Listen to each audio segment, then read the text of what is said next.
दोस्तों स्टडी 91 में आप सभी का बहुत बहुत स्वागत है। और आज दोस्तों डेली करंट अफेयर की सीरीज में हम लोग बात करने जा रहे हैं 13 मई के सबसे महत्वपूर्ण प्रश्नों के बारे में। जी हाँ दोस्तों, तो चलिए शुरू करते हैं और देखते हैं कि आज के लिए हमारे पास कौन से खास प्रश्न है। ठीक है, स्टार्ट करते हैं दोस्तों।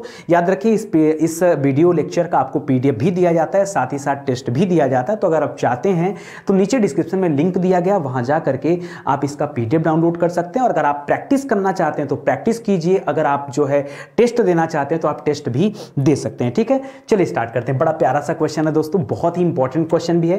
कह रहा विश्व स्तर पर अंतरराष्ट्रीय नर्स दिवस कब मनाया जाता है। दोस्तों एक बात आपको लग रहा होगा कि आज मैंने क्वेश्चन क्यों लिया, तो आज मेरा बड़ा मन कर रहा था ये क्वेश्चन पढ़ाने का, इसलिए मैंने क्वेश्चन लिया कि इस समय कोरोना काल में अगर कोई भगवान के रूप में, साक्षात भगवान के रूप में कोई काम कर रहा है तो वो कौन काम कर रहे हैं। आप कहेंगे डॉक्टर, मैं कहूंगा डॉक्टर नहीं। आजकल आप चर्चे सुन रहे होंगे कि बहुत सारे हॉस्पिटल में ऐसी दुर्दशा बनी हुई है कि जहां पर डॉक्टर क्या कर रहे हैं कि पता चल रहा है, लोगों को बिलीव नहीं है कि हम हॉस्पिटल जाएंगे तो बच के आ पाएंगे कि नहीं आ पाएंगे। गांव में इस तरह की अफवाह चल रही है कि यार तबीयत खराब है तो अपना इलाज अपने घर पे कर लो, लेकिन बाहर ना जाओ। लेकिन अगर मैं डॉक्टरों को छोड़ करके वहां पर काम करने वाले स्टाफ यानी नर्स की बात करूं तो वो कितना अच्छा रोल प्ले कर रहे हैं, क्योंकि उनको तो अलग से कुछ मिलने वाला नहीं, फिर भी अपनी जान को जोखिम में डाल करके इस समय ऐसे हालात में, जब समय ऐसा है कि जीवन मृत्यु से लोग जूझ रहे हैं, ऐसे में कितना ज्यादा सैक्रिफाइस करके वो वहां पे जा रही हैं और काम कर रही हैं। ठीक है, तो मुझे लगता है कि बहुत बड़ी बात है अपने आप में, चाहे मैं पुलिस की बात करूं, चाहे मैं डॉक्टर की बात करूं, उनसे कहीं ज्यादा ऊपर का काम किसका है, तो आज के समय में नर्स के द्वारा किया जा रहा है। दोस्तों बड़ा प्यारा सा प्रश्न है कि अंतरराष्ट्रीय नर्स दिवस कब मनाया जाता है। तो सही उत्तर तो बड़ा आसान सा है, आप सभी जानते हैं कि यह दिवस मनाया जाता है 12 मई को। कब मनाया जाता है? 12 मई को। बात आता है दोस्तों 12 मई ही क्यों 11 मई को मना लिया गया होता, 13 मई को मना लिया गया होता, कोई और डेट भी तो चूज कर सकते थे।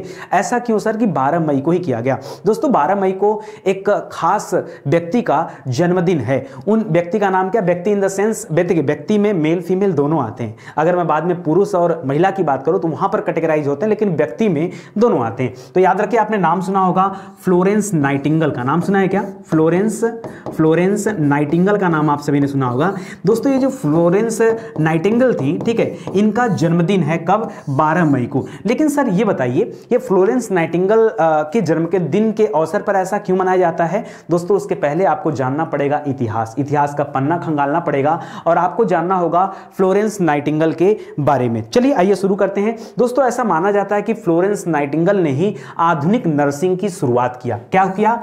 आधुनिक नर्सिंग। जैसे आप पढ़ते हो राजा राम मोहन राय जी को आधुनिक इतिहास का पिता कहा जाता है, पुनर्जागरण काल का पिता कहा जाता है, उसी प्रकार फ्लोरेंस नाइटिंगेल को आधुनिक नर्सिंग का जो है माता कहा जाता है, या आधुनिक नर्सिंग जो है इन्हीं की बदौलत शुरू हो पाई, तो ऐसा कहा जाता है। ठीक है, तो याद रखेगा आधुनिक नर्सिंग। ऐसा क्या हुआ था दोस्तों, जब ये बचपन में छोटी थी तो पढ़ने में बहुत तेज थी। ये बचपन से ही गणित में बहुत ज्यादा माहिर थी। अपनी पढ़ाई के साथ साथ इनकी जो बुद्धि थी वो कुशाग्र बुद्धि की महिला थी, मतलब बहुत जल्दी कोई चीज सीख जाती थी। लेकिन इनके माता पिता बड़े परेशान थे। क्यों परेशान थे? क्योंकि बार बार अपने मम्मी पापा से जब कोई बात होती तो एक बात बोलती थी कि मेरा जन्म किसी महत्वपूर्ण कार्य के लिए हुआ, किसी विशेष काम के लिए हुआ। और जब इस तरह की बातें वो करती थी तो उनके माता पिता को लगता था कि मेरी बेटी या तो पागल हो गई है या तो मुझे नहीं समझ में आ रहा है कि क्या बोल रही है। धीरे धीरे दोस्तों फ्लोरेंस नाइटिंगेल को यह लगने लगा कि मुझे अपने जीवन में कुछ तो बड़ा करना है, लेकिन क्या करना है, कैसे मैं मानव सेवा कर सकती हूं। जबकि इतनी टैलेंटेड थी तो बहुत कुछ कर सकती थी, किसी अधिकारी के पद पे जा सकती थी, कुछ और भी कर सकती थी, लेकिन मन में जुनून था। जैसे हमारे मन में जुनून है कि मुझे पढ़ाना है, मुझे इससे ज्यादा कुछ नहीं चाहिए, मुझे बहुत ज्यादा नहीं कमाना है, मुझे बहुत कम नहीं कमाना है, मुझे क्या करना है, मुझे सिर्फ और सिर्फ जो मेरा प्रोफेशन है वो है पढ़ाना, मुझे प्यार से पढ़ाना है। उसी तरह से जो फ्लोरेंस नाइटिंगेल थी, उनका था कि मुझे मानव धर्म से संबंधित काम करना, मुझे कल्याण करना है, मुझे जो लोग रोगी हैं उनकी मदद करना, उनकी सेवा करना है, ये उनके अंदर भावना थी। और यही भावना लेकर के दोस्तों सबसे पहले उन्होंने जो फील्ड चूज किया वो फील्ड चूज किया नर्सिंग का फील्ड। ठीक है, नर्सिंग का फील्ड चूज कर लिया 1848 में 1848 में दोस्तों उन्होंने काम करना स्टार्ट कर दिया। धीरे धीरे पता चला 1853 आते आते तक में उनको एक नर्सिंग में जॉब भी मिल गई, अच्छे खासे पोस्ट पर चली गई, वहां जाकर के वो पेशेंट के साथ एकदम इतने प्यार से पेश आती थी कि एकदम अलग ही तरीके से उनका काम होता था। इसी बीच दोस्तों एक लड़ाई छिड़ गई। जरा मैं इतिहास की तरफ आता हूं और आपका ध्यान मूव करता हूं। तो दोस्तों वहीं पर एक लड़ाई छिड़ी। उस लड़ाई में उस लड़ाई कौन सी चल रही थी दोस्तों? तो आपने सुना होगा क्रीमिया का युद्ध, ठीक है। उस समय चल रहा था दोस्तों क्रीमिया का युद्ध, ठीक है। क्रीमियन वार चल रहा था और इस दौरान जो लड़ाई हो रही थी, उस लड़ाई में जो ब्रिटेन की सेना थी वो बहुत ज्यादा जख्मी हो गई थी, बहुत ज्यादा बुरे हालात उनके चल रहे थे। जो मिलिट्री वालों का जो हॉस्पिटल होता है जहां पर इलाज किया जाता है किसका, जो मिलिट्री में काम कर रहे लोग होते हैं या जिनको गोली लग जाती है, जिनको चोट लग जाती है, जो बम वगैरह से घायल हो जाते हैं, ठीक है, उनकी हालत बड़ी खराब चल रही थी। तो वहां पर भेजा गया फ्लोरेंस नाइटिंगेल को, कुल मिलाकर के 38 लोगों के साथ, 38 लोगों के साथ वहां भेजा गया। वहां जाकर के फ्लोरेंस नाइटिंगेल ने बड़े प्यार से काम किया, बहुत अच्छे से काम किया और उनके काम करने के दौरान कुछ हालात में सुधार तो हुए लेकिन बहुत ज्यादा सुधार नहीं हो पाया। तो वो सोच नहीं पा रही थी कि ऐसा कहां पे कमी रह जा रहा है कि इतना काम करने के बाद भी पेशेंट की हालत बहुत ज्यादा अच्छी नहीं हो पा रही, जबकि मेहनत बहुत ज्यादा किया जा रहा है। फिर उन्होंने ढूंढना शुरू किया और पता चला कि उसके आसपास का जो हॉस्पिटल था एक नाले के ऊपर बना था। ऐसी कहानी मिलती है कि वो नाले के ऊपर बना था जिसकी वजह से वो जो सैनिक थे वो दूषित जल का इस्तेमाल कर रहे थे और शायद इसी वजह से उनके हालात में सुधार नहीं हो पा रहा था। धीरे धीरे चीजें चेंज हुई, उन्होंने बताया और लोगों को समझाया। अच्छा, ये बहुत बड़ी सांख्यिकी विद भी थी। सांख्यिकी विद मतलब जो आपने स्टैटिक्स का नाम सुना होगा, ये उसकी बहुत बड़ी जानकार थी। तो कहा जाता दोस्तों ये बहुत बड़ी सांख्यिकी विद भी थी। विद मतलब विद्वान, ठीक है, सांख्यिकी विद भी थी। ये पाई चार्ट के माध्यम से, बार डायग्राम के माध्यम से लोगों को जो है जागरूक करती थी, बना बना के डेटा दिखाती थी कि देखिए क्या है, क्या हो सकता है, ठीक है। पता है आपको कि ब्रिटेन वाले इनसे इतना ज्यादा प्रभावित थे कि बाद में उन्होंने मिलिट्री में जो है एक अलग से डिपार्टमेंट बना दिया सांख्यिकी का, ठीक है, अलग से डिपार्टमेंट बना दिया। तो बड़ा काम किया उन्होंने, ठीक है। इसके बाद क्या हुआ दोस्तों, जब ये सैनिकों की इतना ज्यादा मदद करना शुरू की तो पेपर में जो है इनकी एक फोटो आई और उस फोटो में इनको एक लैंप लिए हुए दिखाया गया, ठीक है। इसलिए आपने कभी कभी नाम सुना होगा कि फ्लोरेंस नाइटिंगेल को क्या कहा जाता है, the lady with the lamp. क्या कहा जाता है, the lady with the lamp. The lady यानी एक ऐसी महिला, the lady with the lamp, ठीक है, विथ द लैंप, ठीक है। तो यहां लैंप का मतलब किसी चीज के उजाले से नहीं, लैंप का मतलब क्या है, जैसे आपने पढ़ा होगा लाइट ऑफ एशिया, तो महात्मा बुद्ध जी से संबंधित है, तो वैसे ही है दोस्तों लेडी विद द लैंप, ठीक है। तो इसको याद रखेगा, इसीलिए दोस्तों ये नामकरण हुआ था। खैर ये सब बात की बातें हैं, अब तो मौका आ गया दोस्तों, तो मैंने सोचा आपके सामने शेयर कर देता हूं, इसको याद रखेगा, ठीक है। इसके अलावा जो इंपॉर्टेंट बात है दोस्तों, वो इंपॉर्टेंट बात ये है, अगर इस प्रश्न से संबंधित बात बताऊं आपको तो याद रखेगा, इनको बाद में चल के दोस्तों एक पुरस्कार भी दिया गया और उस पुरस्कार का नाम था, जो आज तक जो है किसी महिला को नहीं मिला था ब्रिटेन में, तब तक किसी महिला को नहीं मिला था, ऑर्डर ऑफ मेरिट। जरा यहां पे कहीं पे नोट कर लीजिए, जहां पे भी आपको जगह मिले, ऑर्डर ऑफ मेरिट, ठीक है, ऑर्डर ऑफ मेरिट, ठीक है, ऑर्डर ऑफ मेरिट, ठीक है। इनका दोस्तों भारत भी दौरा हुआ था, ठीक है, उस समय ब्रिटिश इंडिया था तो भारत भी दौरा हुआ था भारतीयों। अच्छा, भारत में उस समय अकाल वगैरह चल रहा था, तो उसके लिए दोस्तों इन्होंने बड़ा अच्छा रिपोर्ट्स वगैरह बना के दिया था कि कैसे हम अच्छा काम कर सकते हैं, ये सारी चीजें थी, ठीक है। तो आइए देखते हैं और भी इसके बारे में। इस बार इनका कौन सा जन्म दिवस मनाया जा रहा है, तो क्या बताएंगे, इस बार इनका 184वां जन्म दिवस मनाया जा रहा है, ठीक है। इसको भी याद रखेगा।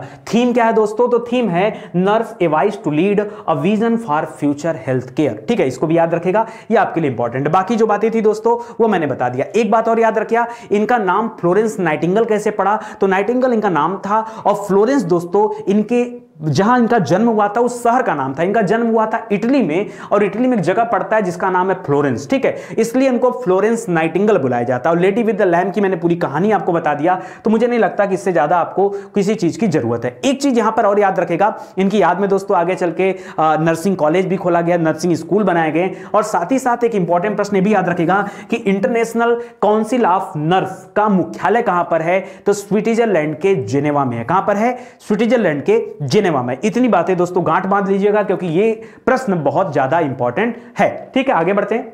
निम्न में से कौन अरब वर्ल्ड नोबेल पुरस्कार जीता है, ठीक है, जीतने वाली पहली भारतीय महिला बनी है, तो मैं बता दूं दोस्तों ये पहली भारतीय महिला है जिनको क्या मिला है, अरब वर्ल्ड नोबेल पुरस्कार मिला। दोस्तों इसको अरब का नोबेल पुरस्कार भी कहा जाता है। अरब मतलब क्या, सऊदी अरबिया की बात कर रहा है, हाँ बोलो हाँ नहीं, सऊदी अरबिया की बात नहीं कर रहा है। अरब का मतलब है दोस्तों यहां पर संयुक्त अरब अमीरात से, क्या नाम है, संयुक्त अरब अमीरात, ठीक है, संयुक्त अरब अमीरात, ठीक है। तो याद रखेगा दोस्तों संयुक्त अरब अमीरात का नाम ही क्या है, यूएई, क्या नाम है, यूएई। तो याद रखेगा अरब वर्ल्ड का ये नोबेल पुरस्कार है, इसको याद रखेगा। अच्छा ये दोस्तों किस नंबर का पुरस्कार है, तो याद रखेगा ये 15वां शेख जायद। अच्छा इसी पुरस्कार का एक नाम और नाम है शेख जायद पुरस्कार, क्या नाम है, शेख जायद पुरस्कार, ठीक है। शेख जायद पुरस्कार दोस्तों क्यों पड़ा और इस बार कौन सा पुरस्कार बटा है, तो याद रखेगा 15वां पुरस्कार बटा है, ठीक है। अच्छा इसका नाम शेख जायद क्यों पड़ा, क्योंकि शेख जायद को दोस्तों यूएई का संस्थापक कहा जाता है,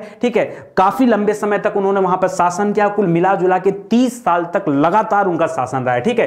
तो शेख अल जायद याद रखेगा, ये वहां का जो है ये भी इंपॉर्टेंट, इसको भी याद रखेगा, ठीक है। अच्छा आपके इनके चेहरे से लग रहा होगा कि पता नहीं इंडियन है कि नहीं है। मैं आपको बताना चाहूंगा दोस्तों ये मुंबई की रहने वाली थी, कहां की, मुंबई की रहने वाली थी जिनको यह पुरस्कार मिला। इनका नाम क्या है, तो इनका नाम है डॉक्टर ताहिरा कुतुबुद्दीन, क्या नाम है, डॉक्टर ताहिरा कुतुबुद्दीन। ये भी काफी इंपॉर्टेंट है, इसको आप लोग याद रखेगा। अगर दोस्तों मैं यहां पर बात करूं शेख अल जायद की, तो अभी इस समय शेख अल जायद के जो पुत्र हैं वो इस समय वहां के क्राउन है, यूएई के क्राउन है। नाम क्या है, यहां पर शेख अल जायद है, उनके नाम में मोहम्मद वर्ड जोड़ लीजिए, उनके नाम में मोहम्मद जोड़ेंगे तो क्या आ जाएगा, मोहम्मद शेख अल जायद, ठीक है। इसको भी याद रखेगा। अच्छा ये पुरस्कार दोस्तों क्यों दिया जाता है, ये पुरस्कार क्यों दिया जाता है, अगर ये प्रश्न आए तो याद रखिए जो अरबी लेखक हैं, ठीक है, उनको बढ़ावा देने के लिए और जो है उनको सम्मानित करने के लिए, या फिर हम कह दें कि जो वहां के प्रकाशक हैं उनको आगे बढ़ाने के लिए, बौद्धिक चिंतन के लिए, इन सभी चीजों के लिए पुरस्कार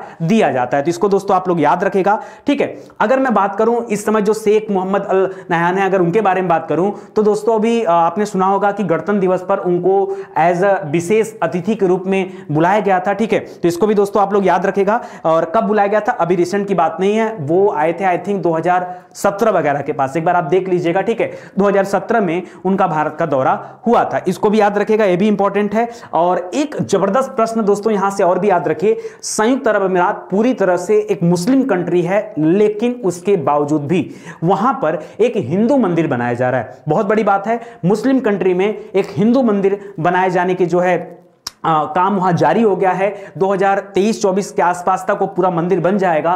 मंदिर कौन बना रहा है वहां पर, तो आपने स्वामी नारायण ट्रस्ट के बारे में जानते होंगे, अक्षरधाम वाला, ठीक है। तो वही स्वामी नारायण ट्रस्ट वहां पे क्या कर रहा है, मंदिर निर्माण का कार्य कर रहा है। एक तो आप इसको भी याद रखेगा, ठीक है, मंदिर निर्माण हो रहा है, एक तो आप इसको याद रखेगा। एक प्रश्न आप और याद रख सकते हैं कि T20 का जो वर्ल्ड कप है, T20 का जो वर्ल्ड कप है वो कहां प्रस्तावित है दोस्तों, तो आपने पढ़ा होगा वो वर्ल्ड कप भी यूएई में होने वाला है। याद रखेंगे क्या, इतनी बातें अगर आप याद रखते, देखिए मैं आलतू फालतू बात नहीं करता हूं, जिस प्रश्न में जितनी बात काम की हो सकती है मैं उतनी बातें आपको ढूंढकर बता देता हूं, ठीक है। इसी को स्टैटिक जीके बोलते हैं, ठीक है। चलिए आगे बढ़ते हैं दोस्तों। तो यहां पर बाकी दे रहा है, अच्छा इनकी जो किताब थी दोस्तों, किस किताब के लिए इनको सम्मानित किया गया, बहुत इंपॉर्टेंट ये प्रश्न है, हो सकता है मेरे दिमाग से उतर गया। अरबी ओरेशन, क्या नाम है, अरबी ओरेशन आर्ट एंड फंक्शन, ये इनकी किताब का नाम था जिसके लिए इनको इस पुरस्कार के लिए चुना गया, ठीक है। तो लिख रहा है दोस्तों हाल ही में 15वां शेख जायद बुक पुरस्कार, या फिर आप इसको अरब का नोबेल पुरस्कार कहिए, ठीक है। ये जीतने वाली भारतीय मूल की पहली व्यक्ति कौन बनी है, तो याद रखें मुंबई में जन्मी डॉक्टर ताहिरा कुतुबुद्दीन, ठीक है। ये शिकागो में रखे दोस्तों, वहां पर अरबी साहित्य की प्रोफेसर हैं, ये भी याद रखेगा, ठीक है। बाकी सभी बातें मैंने आपको बता दिया जो यहां पर दे रहा है, ठीक है। एक दो प्रश्न यहां पर मैं अलग से ऐड किया हूं, जो ऑप्शन आपके सामने था वहां पर ऑप्शन में आपको एक भव्या लाल मिली होंगी, तो भव्या लाल को दोस्तों हाल ही में अपॉइंट किया गया। देखिए क्योंकि अवार्ड मिला, तो अवार्ड से रिलेटेड जो कुछ फैक्ट रहते हैं वो भी मैं साथ में कवर करते चलता हूं। तो याद रखेगा भव्या लाल को क्या मिला है, ये अमेरिकी स्पेस एजेंसी नासा का कार्यकारी प्रमुख बनाया गया, हाल में बनाया गया, इसलिए इसको भी याद रखेगा, ठीक है। हाल ही में दुनिया की 10वीं सबसे ऊंची चोटी जो कौन सी है, अन्नपूर्णा, उसको फतह करने में किसका हाथ रहा या कौन आ गई थी, तो प्रियंका मोहिते, क्या नाम था, प्रियंका मोहिते, ठीक है। तो इन्होंने अपना कीर्तिमान स्थापित किया, इसको याद रखेगा, ठीक है। और ऐसा करने वाली वह भारत की पहली महिला बन गई हैं, क्योंकि माउंट एवरेस्ट वगैरह पे तो बछेंद्री पाल वगैरह का नाम सुना होगा, अरुणिमा सिन्हा का नाम सुना होगा, पूर्णा का नाम सुना होगा, जो मैंने अभी कल वाली क्लास में आपको बताया, लेकिन आपने इनका नाम नहीं सुना होगा क्योंकि अन्नपूर्णा की बात कर रहा है। हाल ही में प्रियंका राधा कृष्णन, एक और नाम था प्रियंका राधा कृष्णन, ये न्यूजीलैंड में मंत्री के पद पर आसीन होने वाली भारतीय मूल की पहली सदस्य बन गई हैं, तो इनका नाम भी आप याद रखिएगा, ठीक है। चलिए आगे बढ़ते हैं अगले प्रश्न की तरफ। राष्ट्रीय सांख्यिकी ब्यूरो के अनुसार चीन की जनसंख्या पिछले एक दशक में, दशक का तात्पर्य क्या होता है मेरे भाई, तो दशक का तात्पर्य होता है 10 साल, ठीक है। तो पिछले एक दशक में 72 मिलियन, चाहे आप इसको 72 मिलियन कर दिए। देखिए अगर मैं 1 मिलियन की बात करता हूं तो 1 मिलियन में कितने होते हैं, याद रखेगा 10 लाख होता है, ठीक है। क्या होता है, 10 लाख होता है। अगर यहां पर 72 मिलियन की बात हो रही है, 72 मिलियन की बात हो रही है, 72 मिलियन की बात हो रही है, तो इसका मतलब है यह है 7.2 करोड़। कितना हो जाएगा, 7.2 करोड़ हो जाएगा। तो याद रखिए कुल मिला जुला के 10 साल में चीन की जनसंख्या कितनी बड़ी है, तो याद रखेगा 1 मिलियन मतलब ये हो जाएगा। अगर यहीं पे 7 मिलियन होता तो 70 लाख हो जा, क्योंकि ये 72 मिलियन है तो क्या हो जाएगा 7.2 करोड़, ठीक है। तो याद रखेगा दोस्तों ये चीन की जनसंख्या पिछले 10 वर्षों में कितनी बड़ी है, 7.2 करोड़ बढ़ चुकी है। इसको आप याद रखेगा, ठीक है। कह रहा है कि 72 मिलियन बढ़कर कितनी हो गई है, अब इसकी जनसंख्या टोटल पॉपुलेशन कितनी हो गई दोस्तों, तो अब वहां की टोटल पॉपुलेशन हो गई है कितना, देखिए आपके सामने ऑप्शन दे रहा है कि 2.411 अरब, 2.911 अरब, 1.411 अरब और 2.011 अरब, ठीक है। अब जल्दी से बता दीजिए तो यहां पे क्या होने वाला है, तो यहां पे राइट आंसर होने वाला दोस्तों क्या, 1.4, याद रखेगा 1.411 अरब। यानी कुल मिला जुला कर अगर इसको हम करोड़ में बात करें, क्योंकि ऐसे बड़ा डिफिकल्ट टाइप का लग रहा है, ठीक है। भारत की जनसंख्या दोस्तों लास्ट टाइम आपने पढ़ा होगा 133 करोड़ के आसपास पहुंच गई है और यहां की जनसंख्या है 141, बस एक आगे बढ़ाइए, 141 करोड़ के आसपास, ठीक है। यहां की जनसंख्या कितनी हो गई है, 141 करोड़। क्या और कुछ भी याद करने वाला पॉइंट है क्या, हाँ पॉइंट तो अभी बहुत सारे, क्योंकि बहुत सारी पॉइंट आनी है दोस्तों। अगर हम बात करें कभी कभी जो आपसे परीक्षा में पूछता है वो थोड़ा सा डिफिकल्ट प्रश्न पूछता है, आपसे पूछता है कि पिछले एक दशक में आपने 72 मिलियन बढ़कर ये तो बता दिया, लेकिन परसेंटेज में मुझे बताओ कि परसेंटेज में बढ़ करके कितना हो गया। तो अगर ऐसा पूछे तो क्या बताएंगे, तो बताएगा परसेंटेज में पिछले एक दशक में 5.38% की क्या हुई है, वृद्धि हुई है। 5.38% की क्या हो गई है, वृद्धि। ये तो दशक की बात करें, किसकी बात करें, दशक की। कभी कभी दोस्तों दशक में पूछ के आपसे एक साल पूछ देता है, तो अगर यहां पे कभी एक साल पूछ दे तो देखिए एक साल का फार्मूला क्या होता है, फार्मूला कुछ नहीं, आप 538 लिख लीजिए, ठीक है। क्योंकि एक साल का रहा तो और एक दशमलव और उधर चला जाएगा तो ये आ जाएगा, इसके आगे 0 लगा लीजिए, क्या हो जाएगा 0.538, ठीक है। ये 3 अंकों तक आपने, अब इतने प्रतिशत लगा दीजिए, मतलब एक साल में जनसंख्या की वृद्धि दर कितनी है, तो 0.538, वैसे भी 538 होता है, ठीक है। ये हो गया। 10 साल का पूछता तो 5.38, ठीक है, इतना प्रतिशत हो जाता। अगर आपको एक्चुअल आंकड़ा पूछता तो 72 मिलियन, अगर पूछे ओवरऑल पॉपुलेशन कितनी हो गई है तो क्या बताएंगे 141 करोड़ या फिर 1.411 अरब, ठीक है। इसको भी याद रखेगा। इस तरह से दोस्तों आपसे परीक्षा में चीजें पूछी जाती हैं। चलो ये तो रहा कि राष्ट्रीय सांख्यिकी ब्यूरो ने अपना आंकड़ा जारी किया।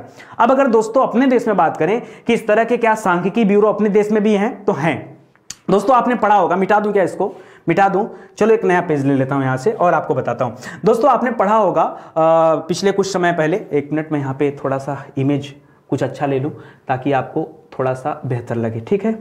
चलिए तो दोस्तों यहां पे अगर मैं बात करूं, किसकी बात कर रहा था मैं, हाँ राष्ट्रीय सांख्यिकी ब्यूरो की बात कर रहा था। दोस्तों आपने अपने देश में सुना होगा सीएसओ के बारे में, किसके बारे में सुना होगा, सीएसओ, ठीक है। सीएसओ का फुल फॉर्म क्या होता है दोस्तों, सेंट्रल स्टैटिकल ऑफिस। ओ माने ऑर्गेनाइजेशन मत करिएगा, ओ मींस ऑफिस होता है। इसी तरह दोस्तों एक और संस्था है जिसका नाम है एनएसएसओ, ठीक है, एनएसओ, ठीक है। तो याद रखेगा दोस्तों नेशनल, ठीक है, एनएसओ। देखिए एक और आपने देखिए इस तरह के 2 संस्था सुना होगा, एक तो सीएसओ पढ़ा, सेंट्रल स्टैटिकल ऑफिस, ठीक है, दूसरा पढ़ा नेशनल सैंपलिंग सर्वे ऑफिस, ठीक है। फुल फॉर्म लिख दूं क्या, क्योंकि आज भी कभी कभी परीक्षा में प्रश्न पूछता रहता है। सेंट्रल स्टैटिकल, इसको नोट करिएगा, ओ माने ऑफिस हो जाएगा। यहां पर एस माने क्या हो जाता है, सैंपल सर्वे, ठीक है, सैंपल सर्वे, ठीक है, सैंपल सर्वे, ये आप देखिएगा, ठीक है। और ओ मींस क्या हो जाएगा, ऑफिस हो जाएगा। दोस्तों भारत सरकार ने क्या किया, इन दोनों को मिला करके मर्ज कर दिया और मर्ज करने के बाद एक नया गठन हो गया। अब सीएसओ और एनएसएसओ नहीं है, अब इसके स्थान पे कौन आ गया है, तो याद रखेगा अब इसका नाम हो गया एनएसओ, एनएसओ। एनएसओ मतलब क्या हो जाता है, एन मींस हो जाता है नेशनल, ठीक है, यस माने हो जाता है स्टैटिकल, स्टैटिकल, ठीक है, इसको याद रखेगा। और ओ माने हो जाता है ऑफिस, क्या हो जाता है, ओ माने ऑफिस, ठीक है, तो इसको याद रखेगा। अब इसका नाम बदल करके क्या हो गया है, एनएसओ। कई बार दोस्तों आपने एक और पढ़ा होगा एनएससी। एनएससी क्या होता है दोस्तों, एनएससी में अलग होता है दोस्तों, इसको बोलते हैं नेशनल स्टैटिकल कमीशन, ठीक है, ये कमीशन अलग होता है, कमीशन को आप इससे मर्ज मत करिएगा, ये कमीशन अभी भी है लेकिन यहां पर एनएसओ हो चुका है, ठीक है। इस कमीशन की अगर बात करें दोस्तों तो इसकी स्थापना कब हुआ था, तो याद रखेगा 2005 में इसकी स्थापना हुआ था, ठीक है। और ये जो दोस्तों ये मर्जिंग वगैरह काम कब हुआ है, तो मर्जिंग वाला काम दोस्तों हुआ 2019 में। कब हुआ है, 2019 में। शायद आज भी आप लोगों के मन में रहा होगा कि पता नहीं ऐसा कुछ हुआ है कि नहीं हुआ, तो याद रखिए हो चुका है। अब सीएसओ एनएसएसओ नहीं, जैसे आपने 12वीं पंचवर्षीय योजना के बाद देखा कि काम खत्म, अब ये सब कहानी हट गई है। आपने योजना आयोग को देखा, वो बदल चुका है, वो अब नीति आयोग हो चुका है। इस तरह से बहुत सारे चेंजेस अपने देश में हो रहे हैं, तो उनको भी दोस्तों आप लेके चलिएगा और याद रखिएगा, ठीक है। चलिए आगे बढ़ते हैं। क्या यहां पर दोस्तों वही सब डेटा दे रहा है जो अभी मैंने बताया। एक क्वेश्चन आप यहां पे और भी इंपॉर्टेंट याद रख सकते हैं, क्या कि राष्ट्रीय सांख्यिकी दिवस कब मनाया जाता है। तो राष्ट्रीय सांख्यिकी दिवस मनाया जाता है दोस्तों हर वर्ष 29 जून को। कब मनाया जाता है, 29 जून को। क्यों 29 जून को ही मनाया जाता है, क्योंकि 29 जून को पीसी महालनोबिस का जन्मदिन है। पीसी महालनोबिस कौन थे दोस्तों, तो ये सेंट्रल जो स्टैटिस की बात करें तो इसके जनक माने जाते हैं भारत में, ठीक है। तो इसको याद रखेगा दोस्तों। तो पीसी महालनोबिस का जो पूरा नाम था, उनका नाम था प्रशांत चंद्र महालनोबिस, इसको भी याद रखेगा। तो ये सब इंपॉर्टेंट चीजें हैं और इन्हीं के समय में भारतीय सांख्यिकी संस्थान की नींव रखी गई थी। साथ ही साथ इन्हें आधुनिक सांख्यिकी का पिता भी कहा जाता है, ठीक है। बाकी मैंने बता दिया कि 2019 में सीएसओ और एनएसएसओ को मिला करके एनएसओ बना दिया गया है, उसको भी याद रखेगा। एनएससी एक अलग है जिसकी स्थापना 2005 में हुई थी, ठीक है। इतनी बातें दोस्तों याद रखेगा, इससे ज्यादा आपको यहां पे कुछ याद रखने की आवश्यकता नहीं है। आगे देखिए, हाल ही में किसे इरेडा ने ग्रीन ऊर्जा अवार्ड से सम्मानित किया है, ठीक है। तो किसे सम्मानित किया गया है, प्रदीप कुमार दास जी को, मारिया रेशा को, डॉक्टर सूर्यबाला को, या फिर वाईएस जगन मोहन रेड्डी को, किसे दोस्तों सम्मानित किया गया है। तो दोस्तों आपको बताना चाहूंगा कि अगर मैं इरेडा की बात करूं तो यहां पर इरेडा के जो अध्यक्ष हैं प्रेजेंट टाइम में, इसके जो अध्यक्ष हैं, और या तो आप इसके कह दीजिए कि इसके जो एमडी हैं ये कौन है, ये प्रदीप कुमार दास हैं। और इरेडा ने अपने ही अध्यक्ष या एमडी को क्या किया है, इस ग्रीन ऊर्जा अवार्ड से क्या किया है, सम्मानित किया है। इस ग्रीन ऊर्जा अवार्ड से सम्मानित किया गया। क्यों सम्मानित किया गया दोस्तों, क्योंकि माना जा रहा था कि आगे वाला जो समय है, जो भविष्य है, वो कहीं ना कहीं ग्रीन एनर्जी पर निर्भर है। क्यों, क्योंकि धीरे धीरे जो नवीकरणीय ऊर्जा और अनवीकरणीय ऊर्जा की बात करें तो अभी तक हम लोगों की डिपेंडेंसी अनवीकरणीय ऊर्जा संसाधनों पर थी।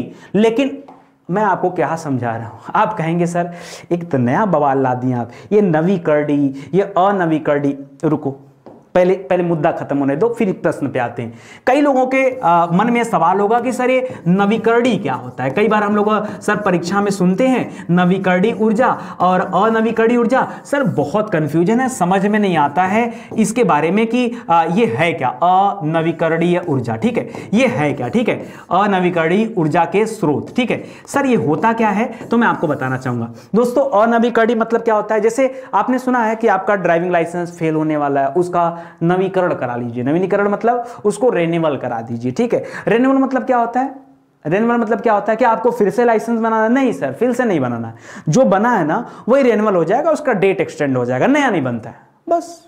तो आप क्यों कह रहे हो कि नहीं आता मुझे, यही तो है, यही तो ये आपसे पूछ रहा है। अनवीकरणीय माने होता है दोस्तों कि ऐसे ऊर्जा के स्रोत, अनवीकरणीय ऊर्जा स्रोत मतलब क्या होता है, ऐसे ऊर्जा के स्रोत जिनको हम रिन्यूएबल ही नहीं कर सकते। जैसे अगर मैं बात करूं दोस्तों कि आपको पता है कि जमीन के अंदर से पेट्रोल निकाला जाता है, आपने सारा पेट्रोल निकाल दिया तब तो कहोगे सर पेट्रोल खत्म हो जाएगा, बस पेट्रोल खत्म, बात खत्म। मतलब क्या दोस्तों कि अनवीकरणीय ऊर्जा का मतलब होता है कि ऐसे ऊर्जा के संसाधन जो समाप्त हो सकते हैं, जो लिमिटेड, यानी हमारे पास सीमित संसाधन। ऐसा नहीं कि अथाह पेट्रोल है कभी नहीं खत्म होगा, कभी नहीं खत्म होगा तो इतना महंगा क्यों बिकता, फ्री में नहीं हो जाता, फ्री नहीं हो जाता। तो ऐसा नहीं कि फ्री हो जाए और कभी नहीं भी। तो याद रखें दोस्तों, समाप्त होने वाली चीज संसाधन है। पेट्रोल हो गया, आप कहोगे सर ऐसे तो डीजल भी खत्म हो जाएगा, तो हाँ खत्म हो जाएगा, मैं कहां करूं नहीं वो। तो सर क्या ये भी अनवीकरणीय ऊर्जा है? हाँ है। सर आप कहोगे सर जो केरोसिन ऑयल होता है, ऐसे तो ये भी समाप्त हो जाएगा। ठीक है, केरोसिन ऑयल आप, मैं कहूंगा बिल्कुल। आप कहोगे सर तो ऐसे तो आप कहेंगे तो कोयला भी समाप्त हो सकता है। हाँ, तो कोयला भी समाप्त हो जाए ना सर। ऐसे तो प्राकृतिक गैस भी समाप्त हो सकता है। अरे भाई, तो प्राकृतिक गैस भी अनवीकरणीय ऊर्जा के स्रोत में आता है सर। ऐसे तो जीवाश्म ईंधन पूरे के पूरे यहां पर आ जाएंगे। जीवाश्म ईंधन सर ये भी तो समाप्त हो सकते हैं, बिल्कुल समाप्त हो सकते हैं भाई। जीवाश्म ईंधन भी समाप्त हो सकते हैं। कुछ लोगों के मन में आएगा सर मैं थोड़ा हाईटेक टाइप की बात करूंगा जिसके बारे में इंडिया में कोई जानता ना हो। सर ऐसे तो सेल गैस भी समाप्त हो जाएगा। हाँ, सेल। आधे लोग सोचेंगे सर सेल गैस क्या होता है, ये जीवाश्म ईंधन से संबंधित होता है। हमारे यहाँ टेक्नोलॉजी अभी नहीं है, सेल गैस का इस्तेमाल हम लोग नहीं करते, लेकिन अमेरिका वगैरह में बहुत बड़े पैमाने पर सेल गैस का उत्पादन भी होता है और लोगों के द्वारा इस्तेमाल भी किया जाता है। तो ऐसे तो सर सेल गैस समाप्त होंगे। कुछ लोगों ने और खतरनाक वर्ड लाया, कहा सर जो यूरेनियम वगैरह से हम लोग दोस्तों बनाते हैं, यूरेनियम वगैरह जो हम खोजते रहते हैं, तो यूरेनियम से जो हम निकालते हैं तो ऐसे तो यूरेनियम भी लिमिटेड है। हाँ यार, ज़्यादा मत लिखवाओ, ये सभी अनवीकरणीय ऊर्जा के स्रोत हैं। सर नवीकरणीय ऊर्जा के स्रोत क्या होता है? अरे जो समाप्त ना हो। ऐसी ऊर्जा कौन सी है सर? ऐसी ऊर्जा है सौर ऊर्जा। ठीक है, सौर ऊर्जा। आप कहोगे सर सूर्य कब समाप्त होगा? सर मुझे नहीं पता। अब जब यही नहीं पता सूर्य कब समाप्त होगा, मतलब ये क्या है? ये नवीकरणीय ऊर्जा के स्रोत हैं। जैसे पवन ऊर्जा की बात करें सर, जब तक हवा चलेगी, पता नहीं कब तक हवा चलेगी, अथाह अनंत समय तक हवा चलेगी। ठीक है, आप कहोगे सर ऐसे जल ऊर्जा, या इसको हाइड्रो पावर भी बोल सकते हैं। जल ऊर्जा को क्या बोल सकते हैं? Hydro power. ये ऐसे कठिन कठिन शब्द आपसे पूछता है परीक्षा में भाई, घबराए मत करो। ठीक है, हाइड्रो वर्ड कहीं भी लिखा उसका मतलब जल होता है, हाइड्रो पावर। ठीक है, हाइड्रो पावर। ठीक है, इसको भी याद रखिए। सर ऐसे तो बहुत कुछ आ जाएगा, नाम बताओ, नाम बताओ। ठीक है सर, ऐसे तो ज्वार भाटा से जो एनर्जी पैदा होती है, सर ज्वार भाटा भी तो कभी नहीं समाप्त होगा। हाँ तो लिखो ना, जो नहीं समाप्त होने वाला है वही तो नवीकरणीय है। जो नहीं समाप्त होने वाला है कभी, वही क्या है? वही नवीकरणीय है। ठीक है सर, और भी कुछ लिख सकते हैं क्या? हाँ लिख सकते हो, तमाम आता है। कुछ अपनी तरफ से सर बता दीजिए। अपनी तरफ से बताऊं तो आपने भू ऊर्जा के बारे में पढ़ा होगा, आपने बायोमास के बारे में पढ़ा होगा। ये सभी समझ गए ना? सर ज्यादा हो रहा है, बस करिए, मैं समझ गया। आते हैं क्वेश्चन पे अपने। ठीक है, अब समझ गए ना? तो याद रखिए यहां पर इरेडा ने जो ग्रीन ऊर्जा अवार्ड दिया है वो दिया है प्रदीप कुमार दास जी को। और क्यों दिया दोस्तों? तो याद रखिए क्योंकि इन्होंने संस्थानों में अक्षय ऊर्जा के लिए वित्त पोषण बहुत अच्छे तरीके से किया, इस वजह से इनका चुनाव यहां पर किया गया। बस इतनी सी बात गांठ बांधना है, इससे ज्यादा यहां पर कुछ है वे नहीं। आगे देख लीजिए, बहुत सारी बातें यहां पर लिखी हुई हैं, ये बातें बताई जा रही हैं। लिख रहा है इरेडा की तरफ से प्रदीप कुमार दास, जो अध्यक्ष एवं प्रबंध निदेशक। अरे मैंने इंग्लिश में लिख दिया था एमडी, क्या लिख दिया था? Managing director. तो वही बात है, करा इनको ग्रीन ऊर्जा अवार्ड जो है दिया गया है, जिसे इस वर्ष भारतीय चैंबर ऑफ कॉमर्स द्वारा संस्थानों में वित्त पोषण के लिए, अक्षय ऊर्जा के लिए, अग्रणी सार्वजनिक संस्थान ऊर्जा के लिए सम्मानित किया गया। ठीक है, इसे याद रखेगा दोस्तों। भारतीय अक्षय ऊर्जा विकास एजेंसी लिमिटेड भारत सरकार का एक उपक्रम है और यह जो है नवीन और नवीकरणीय ऊर्जा मंत्रालय के नियंत्रण में कार्य करता है। स्थापना कब हुई थी? तो 1987 में हुआ था। बाकी नवीकरणीय अनवीकरणीय वो डिटेल यहां पर दिया गया है, तो आप देख सकते हैं। ठीक है, साथ ही साथ दोस्तों कुछ अलग से प्रश्न मैं आप सभी के लिए रखा हूं यहां पर, जैसे हाल ही पुरस्कार से संबंधित है। हाल ही में मारिया रेसा को यूनेस्को गिलेरेमो कोनो विश्व स्वतंत्रता प्रेस के पुरस्कार में को नामित किया गया था, नॉमिनेशन हुआ था, तो यह भी याद रखेगा।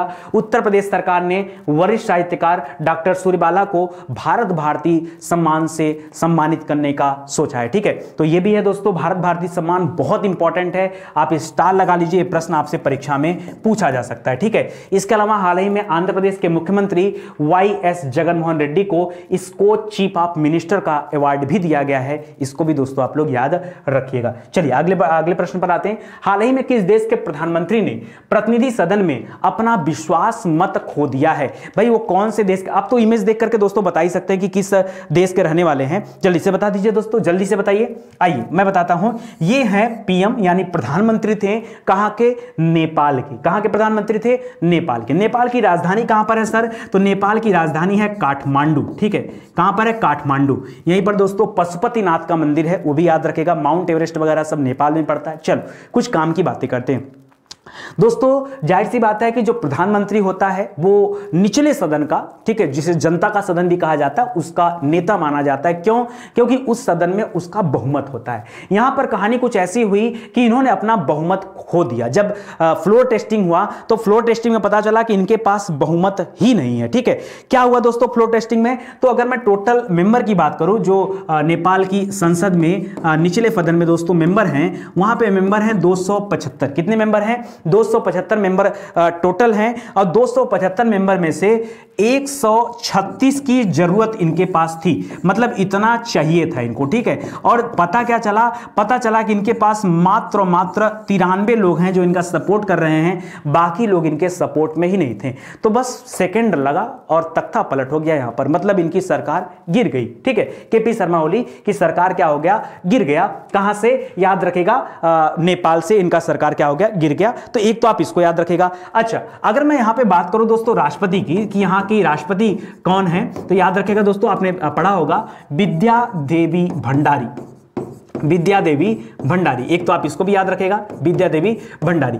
दोस्तों आइए कुछ काम की बात करते हैं, बहुत मजेदार बात। कुछ दिन पहले आपने सुना होगा कि नेपाल ने क्या किया, कि नेपाल ने अपने देश का जो मैप था उसमें थोड़ा सा क्या किया, कुछ चीजों को ऐड किया और भारत के कुछ स्थानों को नेपाल ने अपने नक्शे में दिखा दिया, जबकि जो है वो भारत के स्थान थे। इसके लिए अंतर्राष्ट्रीय स्तर पर उसकी बड़ी थू-थू हुई। ठीक है, वो 3 स्थान कौन कौन से थे? तो याद रखें दोस्तों, एक स्थान है लिपुलेख। लिपुलेख का नाम सुना होगा, लिपुलेख दर्रे का नाम भी सुना होगा। एक स्थान है लिपुलेख।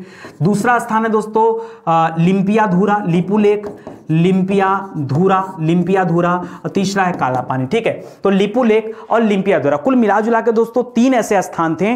ठीक है, लिम्पियाधुरा, तीसरा भी नोट कर लीजिए, काला पानी। ठीक है, ये 3 ऐसे जगह थे जिसको नेपाल ने अपने मैप में दिखा दिया, जबकि ये भारतीय सीमा क्षेत्र के अंदर आते थे। ठीक है, उसके बाद क्या हुआ, भारत ने भी जो है थोड़ा सा दबाव बनाया, मामला जैसे तैसे शांत हुआ। दोस्तों जैसे ही नेपाल ने काम किया ना, हमारा जो पड़ोसी देश पाकिस्तान है उसका जरा माना नहीं। ठीक है, पाकिस्तान ने भी क्या किया, उसने भी तुरंत थोड़े ही दिनों बाद उसने भी अपना एक नया मैप जारी किया और उस नए मैप में उसने कश्मीर को, लद्दाख को और किसको? याद रखिए, सर्किट विवाद चलता है गुजरात में, तो वहां पर जूनागढ़ है। क्या है? जूनागढ़। ठीक है, ये वही जूनागढ़ है जिसका विलय भारत में नहीं हो रहा था। कब? जब हमारा देश आजाद हुआ था। कुल 3 लोग ऐसे थे जो भारत में विलय नहीं करना चाहते थे।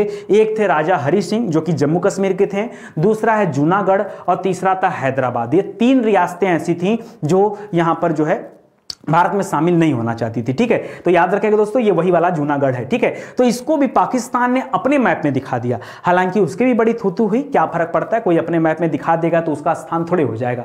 तो ये सब भी बातें आप याद रखेगा, क्योंकि ये मामला आपके करंट से जुड़ा हुआ है, तो इसको भी आप याद रखेंगे। ठीक है, आगे आइए देखते हैं। यहां लिख रहा है नेपाल के प्रधानमंत्री केपी शर्मा, ओला नहीं होता ओली, ओला तो गाड़ी है। ठीक है, केपी शर्मा ओली ने संसद में अपना बहुमत खो दिया है। 275 संसदीय सदन में कम से कम 136 वोटों की दरकार थी, किंतु उन्होंने केवल 93 वोट ही उनको मिला। विद्या देवी भंडारी यहां पर नेपाल के राष्ट्रपति हैं। बाकी जो बातें मैंने यहां पर लिख दिया है। ठीक है, हाल ही में किस राज्य ने मनोज दास अंतरराष्ट्रीय साहित्य पुरस्कार प्रदान करने की घोषणा किया है? ठीक है, किस राज्य ने घोषणा किया दोस्तों? तो याद रखिए, मनोज दास जी के नाम पर एक अंतरराष्ट्रीय साहित्य पुरस्कार शुरू करने की घोषणा की गई है उड़ीसा के सरकार के द्वारा। ठीक है, अच्छा मनोज दास कौन थे दोस्तों? तो मनोज दास दोस्तों याद रखेगा उड़िया लेखक थे। आप यहां कह सकते हैं ये क्या थे, यह उड़िया लेखक थे और उड़िया के साथ साथ इन्होंने अंग्रेजी में भी बहुत सारी रचनाएं कर रखी हैं। वहां के बड़े प्रसिद्ध लेखक थे, इसीलिए उनके मृत्यु के उपरांत जो है यह अंतरराष्ट्रीय साहित्य पुरस्कार प्रदान करने की घोषणा ये किसके द्वारा किया गया? यहां पर असम सरकार के द्वारा किया गया। इसमें जो इनाम राशि रखा गया कि जो कोई इस पुरस्कार को जीतेगा उसको 10 लाख रुपए तक का जो है इनाम दिया जाएगा। आप इसको भी याद रखेंगे। ठीक है, तो ये भी इंपॉर्टेंट है। इसके अलावा दोस्तों अगर मनोज दास जी की बात कर लें तो मनोज दास जी को पद्मश्री पुरस्कार भी मिला था और पद्म भूषण पुरस्कार भी मिला था। कब मिला था? तो 2001 में उनको पद्मश्री मिला था 2001 में उनको पद्मश्री मिला था और 2020 में पिछले साल उनको मिला था पद्म भूषण। क्या मिला था? पद्म भूषण भी दिया जा चुका है। ठीक है, तो ये भी याद रखेगा दोस्तों, ये उड़ीसा सरकार के द्वारा ये शुरू किया गया। ठीक है, उड़ीसा की राजधानी कहां पर है? तो उड़ीसा की राजधानी है भुवनेश्वर। यहीं पर दोस्तों कटक पड़ता है। कटक में आपको पता होगा चावल अनुसंधान केंद्र है। आपके स्टैटिक जीके का प्रश्न है, चावल अनुसंधान केंद्र कहां पर है? तो बताइएगा कटक में स्थित है। ठीक है, इसी के साथ साथ दोस्तों आपने नाम सुना होगा, यहीं पर महानदी बहती है। ठीक है, ये सभी तथ्य आप याद रखेगा, बड़ा इंपॉर्टेंट है। ठीक है, चलिए आगे आते हैं दोस्तों। तो ये उड़ीसा के बारे में दे रहा है और उनके बारे में दे रहा है। ठीक है, कि यह पुरस्कार प्रतिवर्ष अंग्रेजी साहित्य में रचनात्मक योगदान देने वाले उड़ीसा के साहित्यकारों को प्रदान किया जाएगा। ठीक है, यह मनोज दास की स्मृति में यह पुरस्कार शुरू किया गया। हाल ही में आरबीआई ने किसे कार्यकारी निदेशक के रूप में नियुक्त किया? आरबीआई के कार्यकारी निदेशक। देखिए, अगर आरबीआई की बात करेंगे तो आपके मन में सबसे पहले आरबीआई के बारे में जो ख्याल आता होगा वो ख्याल आता होगा गवर्नर के बारे में। ठीक है, तो दोस्तों अगर मैं गवर्नर की बात करूं तो यहाँ के आरबीआई के गवर्नर हैं शक्तिकांत दास जी। कौन है? शक्तिकांत दास जी क्या है? इसके गवर्नर हैं। आपसे कभी कभी परीक्षा में भी पूछता है कि आरबीआई एक्ट कब आया था। ठीक है, अब जल्दीबाजी में आप लोग क्या बताते हो कि आया था 1935 में, यही कर देते हो गलत। आरबीआई एक्ट अगर आपसे परीक्षा में कभी भी पूछे तो आप बताइएगा कि आरबीआई एक्ट आया था 1934 में। इसके अलावा दोस्तों आरबीआई कब आरबीआई की स्थापना किया गया? तो इसकी स्थापना किया गया 1935 में। एक और प्रश्न पूछता है कि इसका राष्ट्रीयकरण कब किया गया? राष्ट्रीयकरण। ठीक है, तो राष्ट्रीयकरण किया गया दोस्तों 1949 में। कब किया गया? आरबीआई का राष्ट्रीयकरण हुआ 1949 में। इतनी बातें याद रखेगा। एक चीज और पूछ सकता है कि इसका मुख्यालय कहां है? तो शुरुआत में तो दोस्तों इसका मुख्यालय कहां पर था? कलकत्ता था, लेकिन बाद में और अभी तक जो मुख्यालय है यह है मुंबई। कहां पर मुख्यालय है? मुंबई। मुंबई के पहले कहां तक था? तो मुंबई के पहले कोलकाता में था। और कब तक कोलकाता था दोस्तों? तो कोलकाता था 1936 तक। कब तक था? कोलकाता था 1936 तक आरबीआई का मुख्यालय। चलो एक खैर तो बात की बातें हो गए।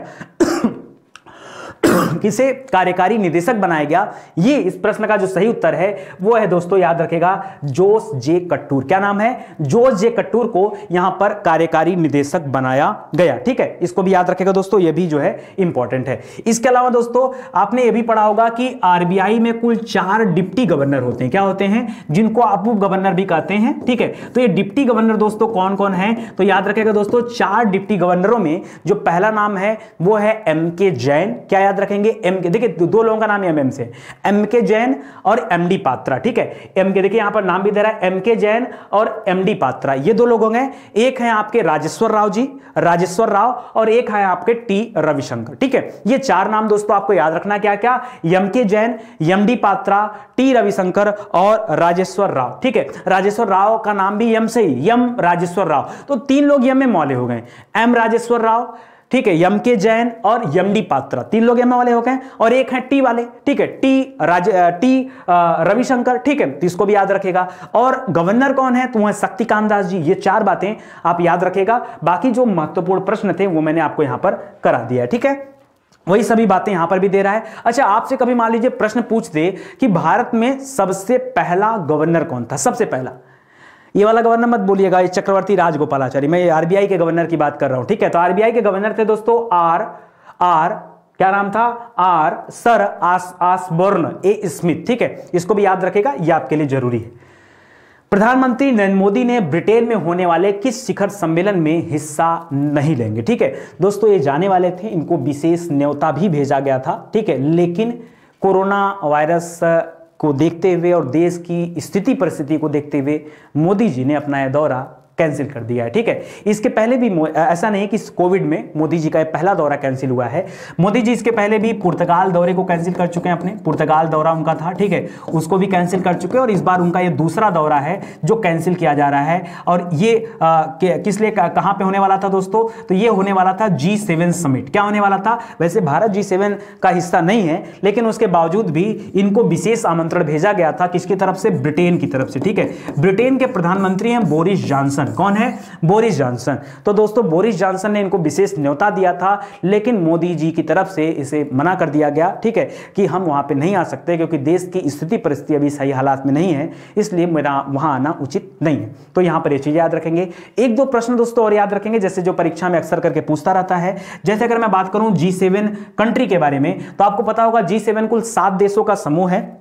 जिसमें सबसे पहले तो अमेरिका की बात आती है, यानी कनाडा और यूएसए की बात कर लीजिएगा, जर्मनी जापान की बात कर लीजिएगा। आसान बता रहा हूं ऐसा कि आपको याद हो जाए, ठीक है। आप एक तरफ अमेरिका वाला कंट्री देख लीजिए, कनाडा हो गया, यूएसए हो गया, जर्मनी हो गया, जापान हो गया, ये दो हो गए। इसके बाद दोस्तों एक कौन सा है, क्योंकि इस बार ब्रिटेन कर ही रहा है, तो 5वें नंबर पे क्या आ जाएगा आपका, देखिए कितना, कनाडा पहला, यूएसए दूसरा, जर्मनी तीसरा, जापान चौथा, ठीक है। और क्या आ गया आपका, हो जाएगा ब्रिटेन, ठीक है, ब्रिटेन हो गया यहां पर। और आपका कौन सा हो जाएगा, इटली, ठीक है। तो इसको याद रखेगा दोस्तों, ये आपके लिए इंपॉर्टेंट था। अच्छा, एक दो चीजें दोस्तों और भी याद रखिए, जैसे आपसे पूछा G20, तो G20 समिट तो हो चुका है, आपको पता ही है। अभी G20 समिट जो चल रहा था, अभी G20 समिट के पर्यटन मंत्रियों की बैठक चल रही थी, ठीक है। तो उसको भी दोस्तों याद रखेगा, आपने हाल फिलहाल में पढ़ा होगा, उसको आप याद रखिएगा, ठीक है। एक दोस्तों यहां पर जो इंपॉर्टेंट चीज दे रहा है G7, तो G7 के बारे में याद रखेगा। देखिए यहां पर लिख भी रहा है कि ब्रिटेन में होने वाली G7 समिट में हिस्सा मोदी जी नहीं लेने वाले हैं, ठीक है। तो ये सभी प्रश्न आपके लिए इंपॉर्टेंट है,